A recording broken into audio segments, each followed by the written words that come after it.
If any of you have any questions you'd like to ask, well, we'd be very happy to do so. Question. Hi. Yes. Hi. Sorry, what kind of veterans are we talking about? We're Who's talking eligible? all veterans, anyone who served not just World War II and Korean, but any person who served in the armed forces that is retired.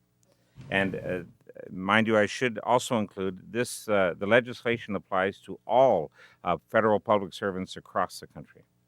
Is that what you're arguing today about? Well, I'm arguing for, because the bill specifically states for veterans, we always wanted to encourage government to look at one small component of the public service, in this case, veterans, in order to move it forward. And we were under the belief that if we were successful with this group, we would then encourage all other groups to move forward as well. And the government said no to the veterans community. So after prorogation, we plan to introduce legislation that is more inclusive to include all public servants throughout the country. What happens to this bill post This bill right prorogation? now would then change and be more inclusive to not just be for veterans, but include RCMP, correctional officers, all public servants throughout the country.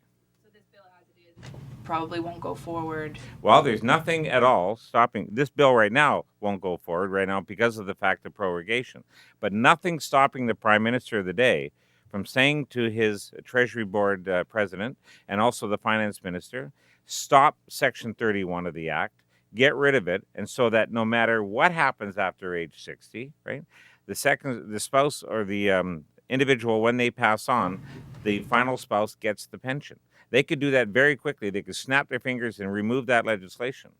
And so we're encouraging the government to do so. And that's the section applying to military veterans. Yes, that would apply to actually everyone in that regard. And so you might as well. I mean, the reality is that we find it discriminatory. It's simply wrong that this 1901 piece of legislation is still in the books. And we have asked Minister McKay before last year. He wrote us a letter and also copied Helen and basically told us politely to get lost, that he wasn't going to change his mind. Well, our job was to change his mind and also change that mind of the government as well. We know also that Werner Schmidt, a former member of parliament from the Conservative Party, introduced legislation himself on this many years ago. And all I did was copy it when he retired. And we've run with it ever since. And we know that there's support within the Conservative backbench. We know there's support of the Liberal and Bloc Party as well. The NDP is fully supportive of it. In fact, this bill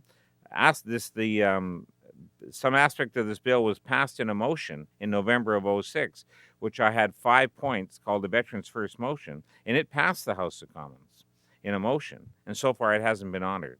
And so we're saying to the government very quickly, run with this legislation, make it more inclusive, and when the budget comes down, say those words that Section 31 has now been eliminated, that all public servants in the country will be able to be entitled to leave their superannuation pension to their spouse at time of death. It's not that difficult for him to say. And what kind of pension is it? Is it an? It's a superannuation pension. I know how much is it, and is it? It all depends on the income of the person at that time. It depends on what level you worked at. If you were working, say, for example, for a Crown Corporation, or you're working in the Tax Bureau, or you're working in the military, the RCMP, whether you're a director or whether you're a CR4 and those kinds of ranks that they have within the public service, it all depends on your level of income that you made during your years of service. The health benefits. Health benefits would be included as well. We have to make sure that when retirees, when they also get certain health benefits as well from the pension plans if they pay into it as well, similar to what members of parliament get to have. And so we think that anything that can be transferred over at time of death should be done. And the reality is, you just can't tell these folks, and I'm using an age sector here, people in their 80s, for example, to say, well, that's it, see you later, goodbye. So what happens to them? What do you tell people like Helen Rapp or Mary? What do you tell them? Thanks for serving our country in terms of looking after your individual, allowing them or allowing him or her to be able to have a decent way of life. Now, because that person's died, you're going to lose that one financial security blanket now, that you may lose your home. You may have to fall upon social assistance or welfare, or even worse, have to knock on your kid's door to ask them for money. That's not what should happen in our society. These people worked very hard for that superannuation pension. This is what made this country great, was our public service. We believe by serving their country in that regard, that when they die, and we all will meet that time, that you're able to look your spouse in the eye and say, at least you're looked after.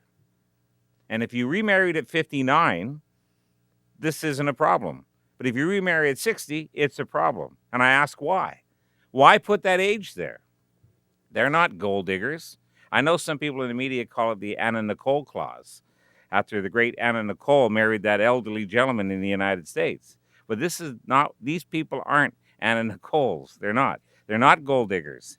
These are respectable people of our society, and they deserve to be treated fairly at the time of death of their spouse. It's tough enough when your loved one dies from you.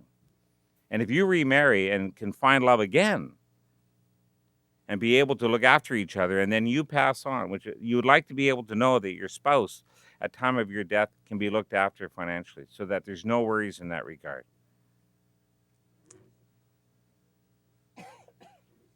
Any other questions? Thank you so much. Appreciate all of you coming. And on behalf of all of us, we give our condolences to the 5 people who recently passed away in Afghanistan and the one before that, the 6. Our condolences to all of their families and their friends and to the government of Canada as well. God bless.